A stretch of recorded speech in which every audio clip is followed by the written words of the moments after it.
Football is an almost impossible game to play. This is not because it requires a unique set of physical skills or mental requirements, nor is it due to any social or political barriers.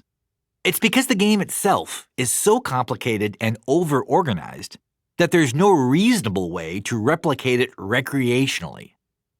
Any version of football that isn't, in some capacity, official is not football. This would seem, on the surface, to work to the sport's detriment. The game is undemocratic. But this is actually a strength and a big part of what makes it different from so many other seemingly similar pursuits. Football is exclusionary, and that makes it special. When we think about sports in the abstract, the ease of participation plays a significant factor in how we view the purity of that experience. Soccer is the most popular sport in the world, largely because no team game is easier to play or understand. All that's required is a kickable object and two roughly equal teams to kick that object around. Basketball can be even more Spartan. The crux of the game can be pursued and perfected by a single individual playing alone. A pickup game among 10 serious hoopers can feel the same as a coordinated league championship, and half-court 3-on-3 encompasses all the core qualities of the standard full-court variety. Screening away from the ball, help-side defense, the give and go.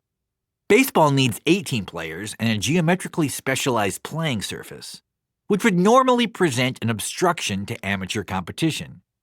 Except we've already established an ancillary sport as a surrogate. Softball is not the same as baseball, but it's more similar than different, and 9 million Americans play it every summer.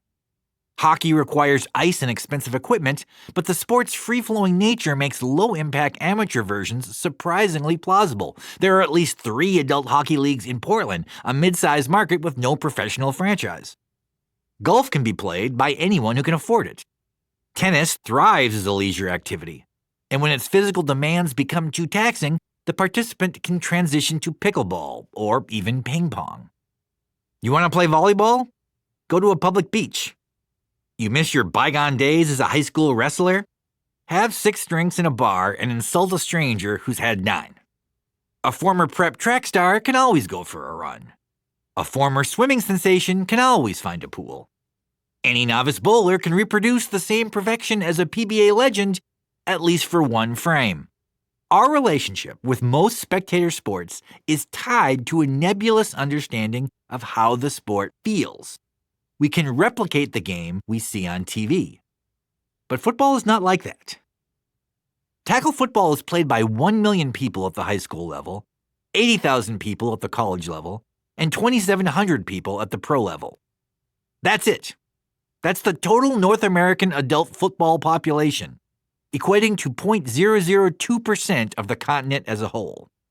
I mean, sure, you can always play touch football in the backyard, like the Kennedys on the White House lawn or the cast of Friends on Thanksgiving. And yes, 5-on-5 flag football is now an Olympic event, and there's a handful of semi-pro football leagues scattered across various municipalities. But tackle football does not work as a hobby. It has no wide-scale participatory component as a recreational activity, and unofficial reconstructions have no meaningful relationship to the sport we collectively understand. Legitimate contact football requires large rosters, thousands of dollars of equipment, and multiple weeks of practice and repetition. It's possible to play without coaches, but not without referees. This is not a situation where participants can police themselves. Football is so multifaceted that it's difficult to visualize how a spontaneous version of the game would even be attempted. Imagine if you and 10 of your friends were all given helmets and shoulder pads, and a sizable grassy field was procured as the venue. Let's also imagine 7 officials were available for the enforcement of rules, and 11 other people were randomly enlisted to serve as your opponent. How many minutes would it take to figure out what position every person was supposed to fill? How many hours would be needed to work out even 25 basic plays? After the first 2 minutes of full-speed collisions, how many of your friends would need immediate medical attention? It would be easier to stage an amateur production of Death of a Salesman than an amateur version of a Raiders-Broncos game.